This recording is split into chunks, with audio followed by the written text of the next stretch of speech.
Hi guys, welcome back to my channel. Welcome back. And again, my name is Judy Cavia. And for today's video guys, magluluto tayo ng pork sisiga.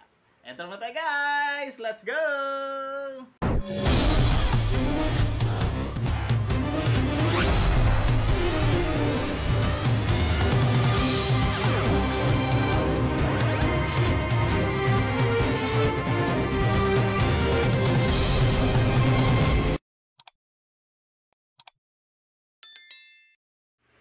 And ito guys yung ating for today's video na ating lulutuin ngayon, ating pork sisig. So gagamit tayo guys ng pork sisig na nakapack na. So ready to cook na yan guys. So ito yung ating mga sahog. Dagdagan natin ng sahog guys. O pasarapin pa natin, i-level up natin yung ating sahog. So meron tayong sibuyas, sili, itlog, mantika, syempre meron tayong kalamansi, at meron tayong bawang. So lagyan natin ng bawang guys para maiba naman. So proceed tayo sa pag-isa guys. And proceed tayo guys. So mainit yung ating kawali. Magbukas na tayo. Ayan, mainit na siya. Lagyan tayo ng konting oil. O damihan na natin guys. Ayan. Sakto lang naman siya yung takal ng ating oil. So ayan. And then proceed tayo sa ating mayroong garlic guys. So kasi yung aking pork sisig ay mayroong garlic. And then more on sibuyas.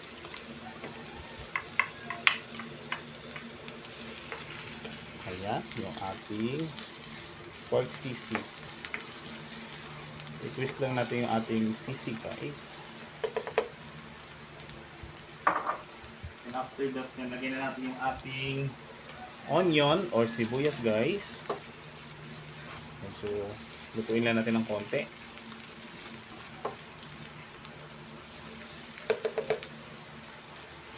And then, ilagay na natin yung ating sisig.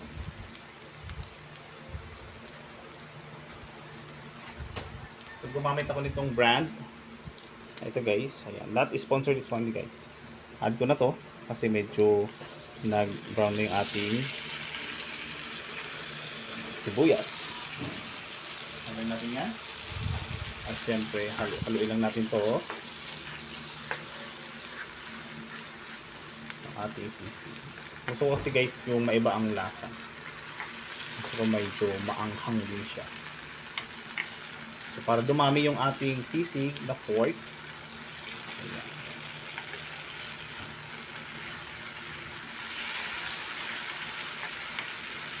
Add ko lang ng ano guys, ibang sahog.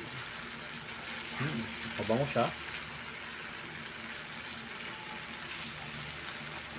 Ayun yan guys sa mga supermarket. Yung klaseng brand. Depende ko anong brand ang gusto nyo. So dahil luto na nga itong ating sisig, so add ko na yung ating pangpaanghang. Ayan. Yung siling haba o green.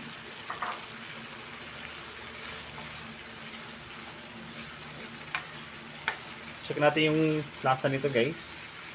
Kung anong lasa ng sisig na ito. Ng brand na ito. Taste natin.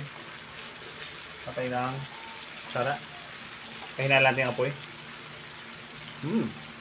Nimplado na siya guys. Sobrang sakto yung lasa.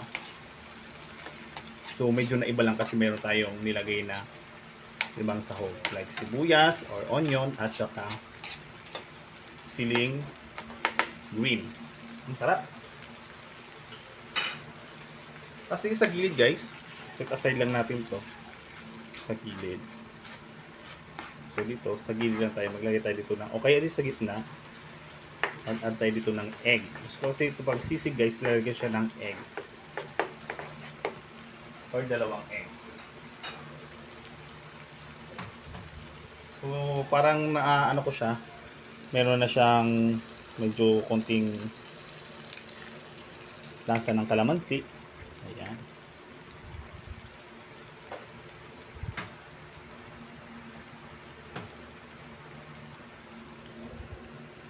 Lagyan natin ng dalawang egg. Wala natin i-add na dyan na panlasa guys kasi sakto lang yung panlasa niya, yung timpla niya. So yan. Siyempre kakain tayo niyan guys mamaya. ng ating pork sisig. Pwede natin ito ihalo guys. Ayan. Diba? Medyo dumami yung ating sisig na nabili. Kasi gawa ng ating nilagay na sa sahog. Umay na siya. Good for 6 person na to guys. Yung mga 6 person na to. Yan. 6 na talaga siya guys. Samahan nyo guys. Kakain tayo mamaya ng ating pork sisig. At eto na guys yung ating pork sisig. Kakain tayo ng konti guys. Samahan natin ang konting rice. Panalo.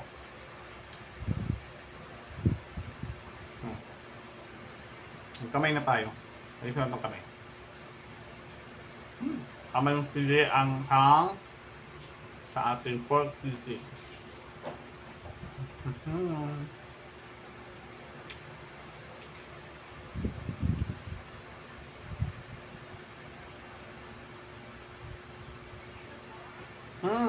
Sarap. Haha. Haha.